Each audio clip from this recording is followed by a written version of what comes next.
Y habiéndose ellos escapado de las contaminaciones del mundo por el conocimiento del Señor y Salvador Jesucristo, enredándose otra vez en ellas son vencidos, su postrer estado viene a ser peor que el primero. Porque mejor les hubiera sido no haber conocido el camino de la justicia, que después de haberlo conocido, volverse atrás del santo mandamiento que les fue dado. Pues le ha acontecido lo del verdadero proverbio: el perro vuelve a su vómito y la puerca lavada a revolcarse en el cieno. El versículo 20 dice: ciertamente, si habiéndose ellos escapado de las contaminaciones del mundo por el conocimiento del Señor y Salvador Jesucristo. O sea, aquí está una persona que ha estado viviendo en pecado y de pronto se libera. Escucha acerca de Jesús y dice: esa es la manera de vivir. Empieza una nueva página en su vida, pero, como lo vamos a ver, nunca recibe una nueva vida. Han escapado de la contaminación del mundo, pero no dicen que son salvos, no dicen que están rumbo al cielo. Han escapado de la contaminación del mundo por el conocimiento de nuestro Señor y Salvador Jesucristo. En otras palabras, han escuchado el Evangelio, saben acerca del Señor Jesucristo, pero se han vuelto a enredar en las cosas del mundo. Detengámonos un instante en la palabra enredar. Literalmente significa tejer algo siguiendo un patrón. Y lo que sucede es esto: esta gente se está enredando, se está metiendo más y más profundamente en la esclavitud al seguir a ciertos falsos maestros. Y de lo que habla aquí el apóstol Pedro está relacionado con estos falsos maestros. Ellos en realidad nunca han aprendido lo que es ser salvo, ser nacido de nuevo. Y se enredan ellos mismos. Enredan sus corazones y mentes en ciertas filosofías, ciertas medias verdades, sin conocer nunca el Evangelio de la gracia. Y cuando así lo hacen, están peor de lo que estuvieron antes de escuchar algo acerca de Jesús. Vea lo que dice el verso 21. Porque mejor les hubiera sido no haber conocido el camino de la justicia, que después de haberlo conocido, volver atrás del santo mandamiento que les fue dado. Aquí hay un principio, escúchelo. Aquellos que viven por la verdad tienen más y más libertad. Los que no viven por la verdad, los que viven por la mentira, experimentan más y más esclavitud. El reformar sin transformar conduce a una gran degradación y finalmente a la condenación. Es mucho mejor para usted no saber el camino de la verdad que reformar su vida sin haber conocido al Señor Jesucristo. Y el ejemplo clásico es el de Judas. Jesús dijo, refiriéndose a Judas, que mejor le hubiera sido no haber nacido. Judas escuchó la verdad, Judas reformó su vida, Judas fue discípulo del Señor Jesús, Judas escapó de la contaminación del mundo por un rato, pero su postrer estado vino a ser peor que el primero. No sin razón Jesús dijo que a Judas le hubiera sido mejor no haber nacido. Alguien podrá decirme, bueno, pastor, si yo creo lo que está predicando, si creo en la eterna seguridad, entonces yo puedo ser salvo y seguir pecando todo lo que quiera, porque ya no tengo que preocuparme. Ya tengo mi pasaporte al cielo, y como nunca puedo perder mi salvación, entonces me voy a divertir a lo grande. Mi amigo, parece que usted quiere tener lo peor de este mundo y lo mejor del otro. Escúcheme. Yo puedo pecar todo lo que quiera. ¿Sabía eso? Yo puedo pecar todo lo que quiera, pero no quiero hacerlo. No quiero pecar. Nada me haría más feliz que saber que no pecaré nunca más. Si hubiera algún tipo de documento que diga que será imposible para mí el pecar, lo firmaría sin pensarlo dos veces. Yo no quiero pecar. Y si usted cree que la seguridad eterna es una licencia para seguir pecando, ¿sabe cuál es su problema? Usted probablemente necesita ser salvo. Necesita que lo que usted quiere hacer sea modificado. Es más, usted necesita un querer hacer completamente nuevo. Usted necesita nacer de nuevo. Esta gente a la cual Pedro está hablando estaba reformada, pero nunca había sido regenerada. Y el apóstol da dos ejemplos clásicos en caso de que alguien piense que él está hablando de alguien que fue salvo y que perdió su salvación. Y los ejemplos que él da son absolutamente claros. El ejemplo número 1 es el del perro. Y el segundo ejemplo es el de la puerca. Ahora quiero que entienda lo siguiente en forma absoluta. Dios nunca llama a ninguno de sus hijos perros o puercos. ¿Lo entiende? Ovejas sí, pero nunca perros o puercos. El ejemplo es el del perro que vomita y vuelve a comer lo vomitado. Y si usted dice, pastor, eso es repugnante, permítame informarle que Pedro quería que fuera repugnante. Por eso utilizó esa ilustración. Es una ilustración que la dio Pedro, no yo. Creo que soy un poco más cauto como para dar una ilustración de ese tipo. Ahora, el perro pudo haberse sentido mejor después de comer su propio vómito, pero seguía siendo un perro. No había experimentado ningún cambio. Ese perro hizo lo que todos los perros hacen, volver a su propio vómito. La segunda ilustración que Pedro utiliza tiene que ver con un puerco, cerdo, cochino, marrano o como le llamen en su país. La Biblia habla de una puerca. Pedro aquí se vuelve un maestro clásico. El perro se siente mejor, el puerco luce mejor, pero ninguno de los dos ha cambiado nada. Dios nunca llama a ninguno de sus hijos un perro o un puerco, porque ninguno de los dos ha sido esencial o eternamente cambiado. ¿Recuerda la historia del hijo pródigo? ¿Han escuchado alguna vez la historia del perro pródigo o del puerco pródigo? No, ¿verdad? En la Biblia solo encontramos la historia del hijo pródigo. Y se la voy a repetir, pero haciendo mi propia paráfrasis.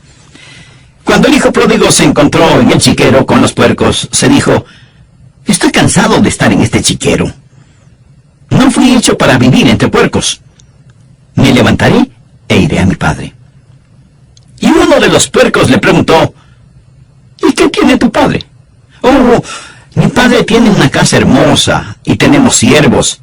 Mi madre hace ricas comidas y yo tengo mi propio dormitorio y mi baño. Así que me levantaré e iré a casa de mi padre. Y el puerco dijo, eso suena muy interesante. ¿Te importa si voy contigo? El joven le dijo que no le importaba y así el hijo pródigo y el puerco pródigo empezaron su viaje. Y el padre vio a su hijo regresando a casa y le dijo, bienvenido a casa, hijo. Cúbrete con este manto, usa este anillo, ponte estas sandalias y vamos a matar el becerro gordo para celebrar tu regreso. Papá, un amigo vino conmigo.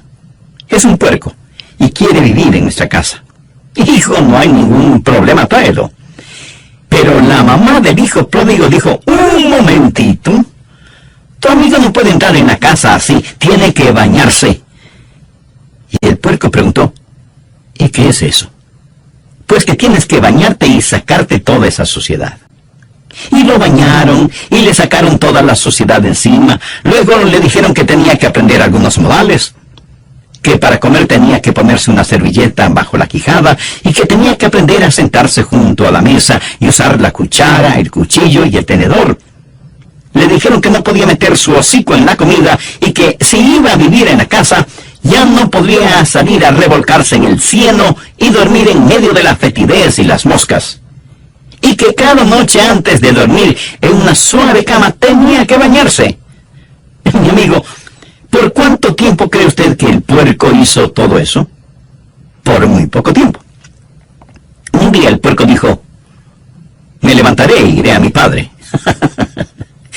Regresaré a mi chiquero, no me gusta esto. Por supuesto que no le gustaba. No pertenecía a esa casa. Pertenecía en el chiquero.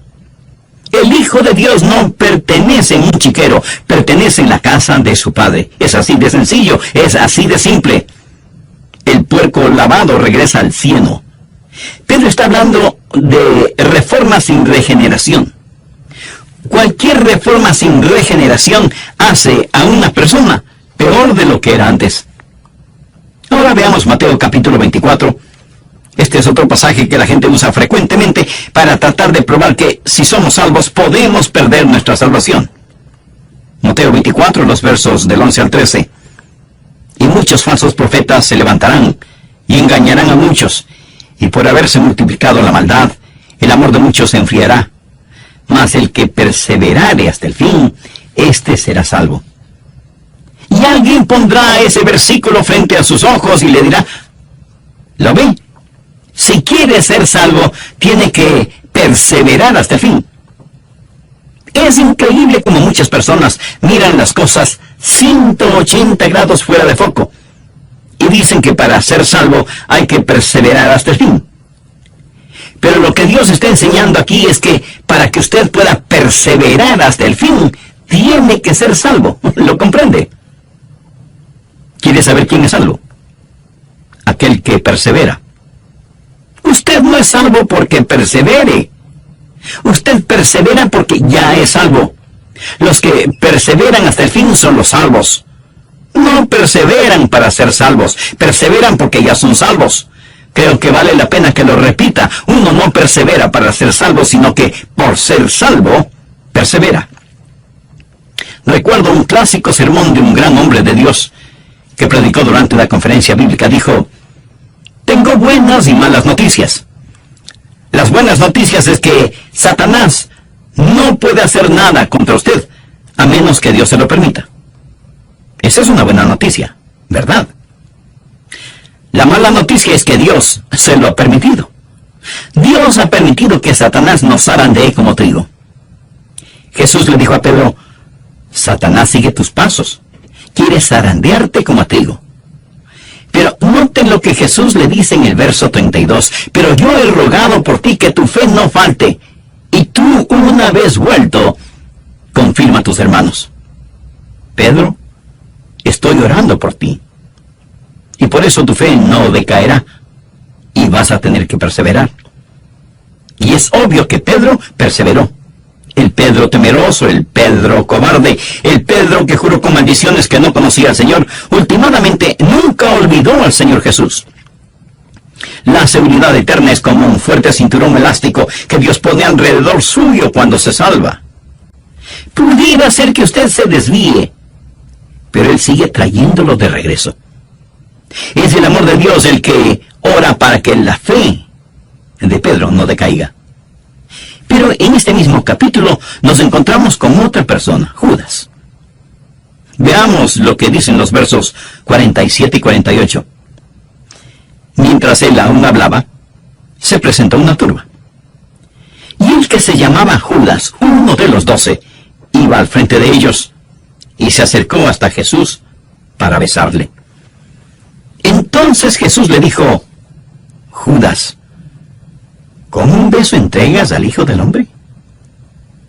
Pedro y Judas en el mismo capítulo. Ahora, honestamente, si usted y yo hubiéramos estado ese día allí, y no hubiéramos sabido absolutamente nada del trasfondo, nada acerca de nadie, ni de la negación de Pedro, ni de la traición de Judas, y tuviéramos a Pedro y Judas delante de nosotros, ¿cuál de los dos escogeríamos si tuviéramos que escoger? ¿Cuál de ellos diríamos que es salvo? Me atrevo a decir que la mayoría de nosotros escogeríamos a Judas y no a Pedro. Quiero decir, Pedro siempre estaba en problemas. Como se dice vulgarmente, siempre estaba metiendo la pata. Siempre impetuoso, siempre explosivo. Y diríamos que este viejo lobo del mar, este rudo pescador, no era salvo. Ahora con Judas la cosa es diferente. Pero, ¿por qué diríamos que Judas era salvo? Pues por simple deducción.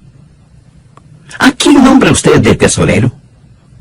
Pues a la persona en la que más confía. ¿Correcto? Judas era la persona que tenía la funda con el dinero. ¿Por qué confiaban en él? Cuando Jesús dijo que uno de ellos le traicionaría, ninguno de ellos dijo, tiene que ser Judas. Nadie sospechaba de Judas. ¿Perseveró Judas? Por supuesto que no perseveró. Traicionó al Señor Jesús, no buscó el perdón de Dios, se suicidó y con toda seguridad está en el infierno. Busquemos ahora Juan 6:64.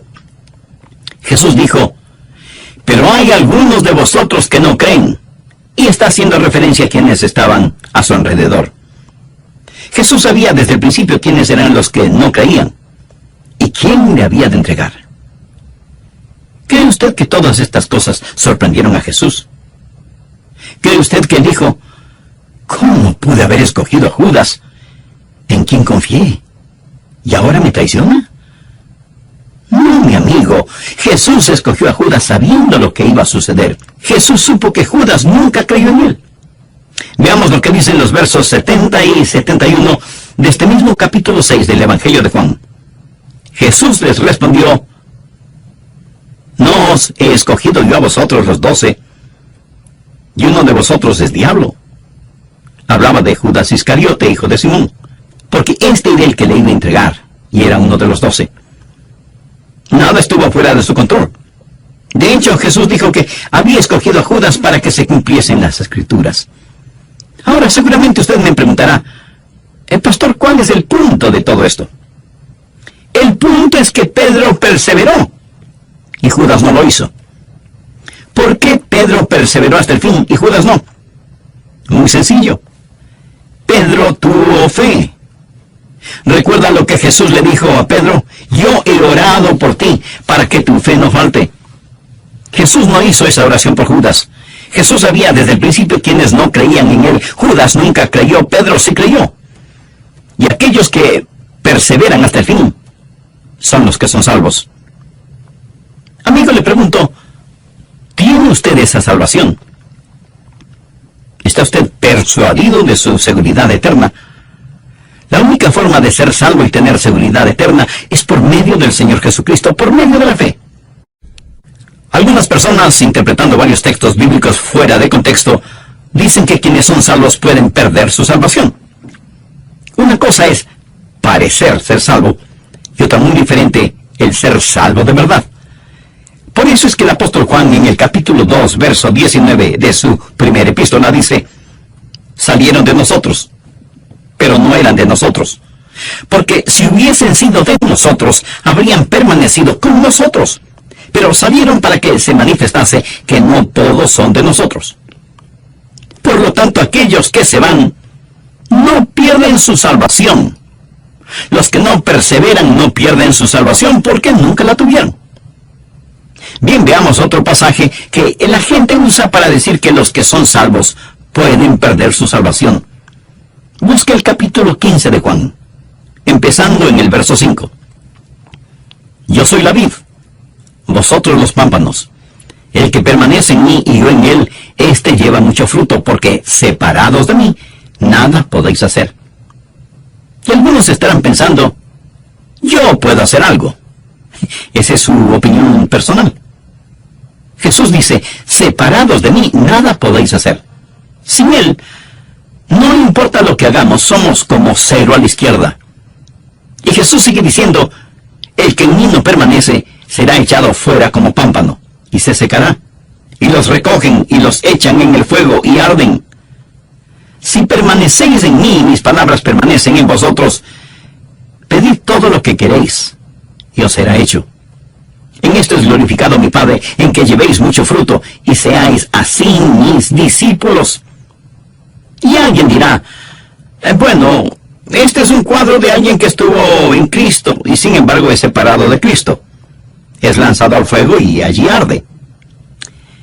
Permítame decirle que aquí el Señor Jesucristo no está hablando de ninguna manera acerca de la salvación. Está hablando acerca de llevar fruto. Y está usando una ilustración, una metáfora. Debemos permanecer en el Señor Jesús si queremos dar mucho fruto. En un viñedo, el viñador poda las plantas, quita todo lo que no va a producir fruto. ¿Qué hace con todas las ramas que fueron podadas? No es buena madera como para tallarla. No se puede usar en la chimenea porque no hace un buen fuego. Lo único que se puede hacer es quemarlas.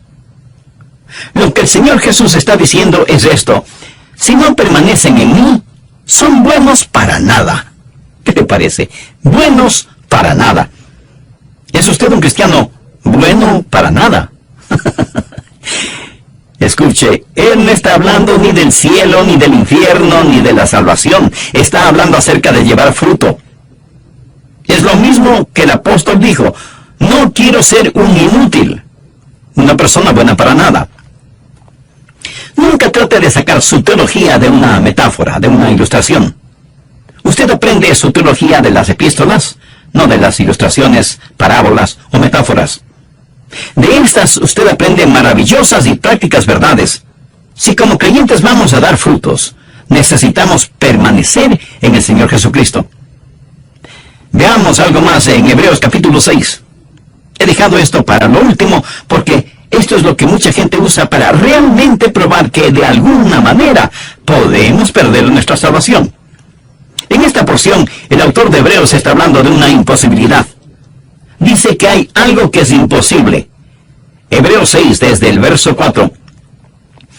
Porque es imposible que los que una vez fueron iluminados y gustaron del don celestial, y fueron hechos partícipes del Espíritu Santo, y asimismo gustaron de la buena palabra de Dios y los poderes del siglo venidero, y recayeron, sean otra vez renovados para arrepentimiento, crucificando de nuevo para sí mismos al Hijo de Dios y exponiéndole al vituperio. Y de inmediato da una ilustración. Porque la tierra que bebe la lluvia que muchas veces cae sobre ella, y produce hierba provechosa a aquellos por los cuales es labrada, recibe bendición de Dios. Pero la que produce espinos y abrojos es reprobada, está próxima a ser maldecida, y su fin es el ser quemada. Pero en cuanto a vosotros, oh amados, estamos persuadidos de cosas mejores que pertenecen a la salvación, aunque hablamos así. Volvamos al versículo 4. Algo es imposible. Dice que es imposible para cierta clase de personas, si es que hacen algo incorrecto, el ser renovadas para arrepentimiento. Ahora quiero decirle que si usted usa esta porción de Hebreos para probar que una persona puede perder su salvación, para usted puede que pruebe demasiado. Pero en realidad, ¿qué prueba? Prueba que usted una vez fue salvo y perdió su salvación. Si esa es la forma en que usa ese versículo. Pero también prueba que usted nunca podrá volver a ser salvo. Si cayeron, es imposible que sean renovados para arrepentimiento. Así que si usted no cree en que una vez salvo, siempre salvo, tiene que creer que 2 veces perdido, para siempre perdido. ¿Entiende de lo que estamos estudiando? Si usted utiliza este versículo de esa manera, tratando de probar que una persona salvada puede perder su salvación, si eso es lo que trata de probar, entonces siga adelante y sea honesto.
Ilustrar este punto. Supongamos que usted va de compras al supermercado y ahí junto a los productos lácteos, en una mesita hay un plato con pedacitos de queso. Usted toma un pedacito de queso y lo saborea. Es un queso sabrosísimo. Así que pide 2 libras de ese queso. Termina de hacer sus compras y va a la caja a pagar. Hasta aquí ninguna novedad. Pero cuando la cajera registra el precio del queso, usted no puede creer que sea un queso tan caro. Y usted dice que no está dispuesto a pagar tanto por un simple queso. Y ella le informa que es un queso muy raro, importado, y que ella pensaba que usted lo quería. De otra forma, no lo hubiera pedido. Y usted le dice que efectivamente lo quería, pero no sabía que era tan caro, y que no estaba dispuesto a pagar tanto, por muy raro e importado que fuera el queso. Y no lo compra. Bien, aquí está un individuo que probó ese queso raro y delicioso, lo saboreó en su boca con todas sus glándulas gustativas, sabe que nunca antes había saboreado algo tan exquisito, pero no está dispuesto a pagar lo que vale, y lo deja. Lo rechaza voluntariamente sabiendo muy bien lo que hace, Y ese es su privilegio. Nadie le obliga a comprarlo. Pero recuerde, tampoco nadie le obligó a probarlo. Ahora en Hebreos encontramos una ilustración, y me fascinan las ilustraciones de la Biblia que lo aclaran todo.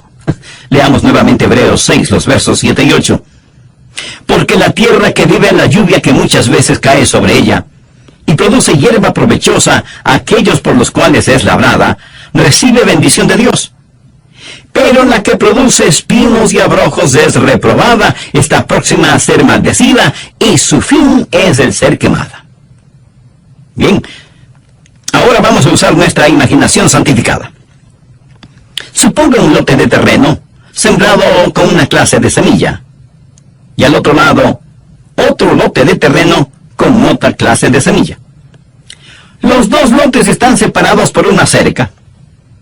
La lluvia cae sobre ambos lotes. Recuerde que Dios hace que llueva sobre justos e injustos. Y el sol también se derrama sobre ambos lotes. Y los dos lotes de terreno reciben las caricias de la brisa, tanto como la impetuosidad de los vientos. En un terreno comienza a producir magníficos frutos, pero el otro terreno solo produce espinas y abrojos. La misma tierra, la misma lluvia, el mismo sol, los mismos vientos, pero hay una gran diferencia en lo que producen ambos terrenos. ¿Cuál es la diferencia? La semilla. En un lado, magníficos frutos. En el otro lado, cardos y espinas. Bien, de inmediato usted me preguntará, pastor, ¿y cuál es la aplicación? Escuche con atención. Los miles de oyentes de este programa, todos están escuchando ahora este mismo sermón. Lo oyen y, por así decirlo, pueden saborear la buena palabra de Dios.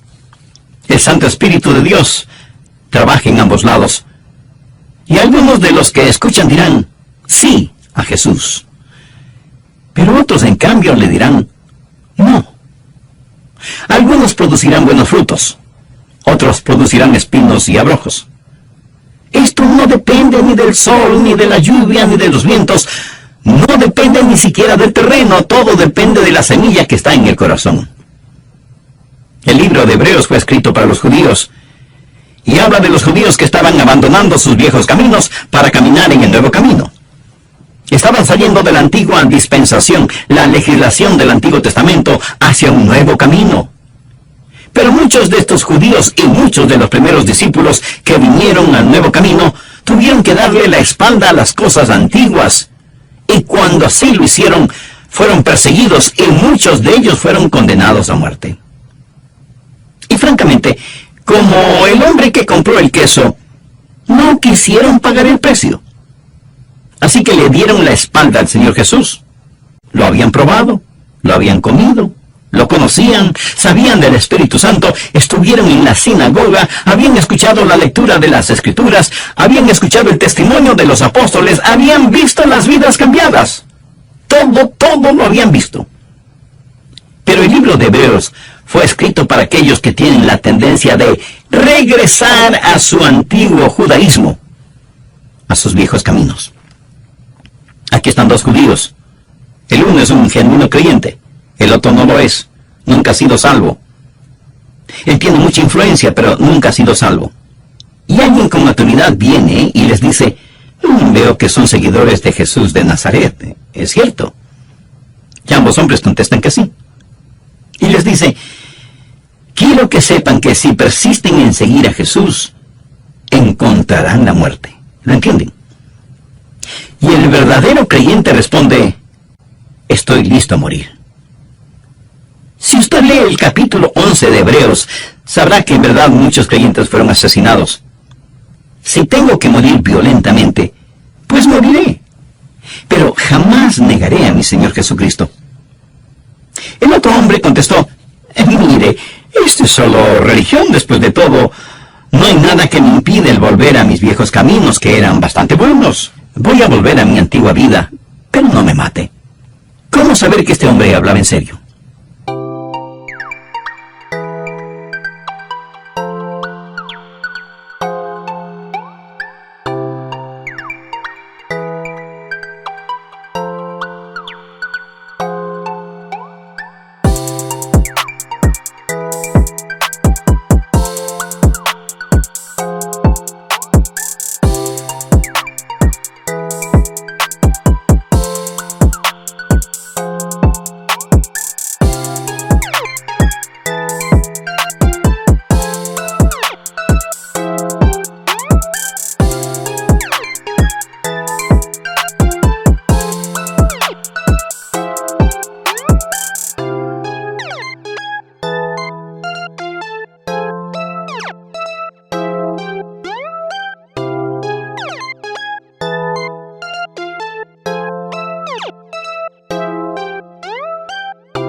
estaba más interesado en salvar su propia vida.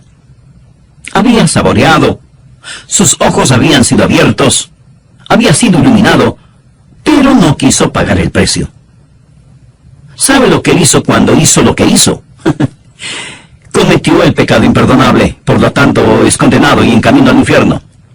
Es imposible renovarlo para arrepentimiento. Hebreos 6 dice, es imposible que quienes recayeron sean otra vez renovados para arrepentimiento, crucificando de nuevo para sí mismos al Hijo de Dios y exponiéndole al vituperio. Ellos hicieron esto, a pesar del Espíritu de gracia. Quiero hacer énfasis que no se está hablando de una persona salva que haga esto. Un verdadero creyente jamás lo hará. Yo no podría hacerlo. Espero que usted no pueda hacerlo. Aquí se habla de una persona no salva, una persona que nunca ha nacido de nuevo. Leamos el versículo 9. Pero en cuanto a vosotros, oh amados, estamos persuadidos de cosas mejores y que pertenecen a la salvación. El capítulo 6 de Hebreos, en mi opinión, no habla de una persona salva que se pierde. Si es eso lo que usted entiende, otra vez quiero decirle, sea honesto. Si usted no cree que una vez salvo, siempre salvo, de acuerdo a este versículo, entonces tiene que creer que 2 veces perdido, para siempre perdido. Porque es imposible para tales personas traerlas para una renovación de arrepentimiento. Y si alguien me pregunta, Pastor Rogers, si lo que dice es verdad, entonces, ¿qué del pecado en la vida de un hijo de Dios? Bien, Dios puede disciplinarlos, pero no para probar que están perdidos, sino para probar que son salvos. En el versículo 6 del capítulo 12 de Hebreos se nos dice, porque el Señor al que ama disciplina y azota a todo el que recibe por hijo. Cuando mi papá me disciplinaba, no era porque no me amaba, antes por el contrario, porque me amaba me disciplinaba. Hebreos 12:8 dice, pero si se os deja sin disciplina, de la cual todos han sido participantes, entonces sois bastardos y no hijos. Eso es lo que Dios dice. ¿Qué significa todo esto para usted? Bueno, si usted es un hijo o una hija de Dios, ¿sabe que es salvo o salva? Entonces regocíjese, descanse en el amor de Dios y con genuina gratitud sírvale todos los días de su vida por haberle dado tan maravillosa salvación.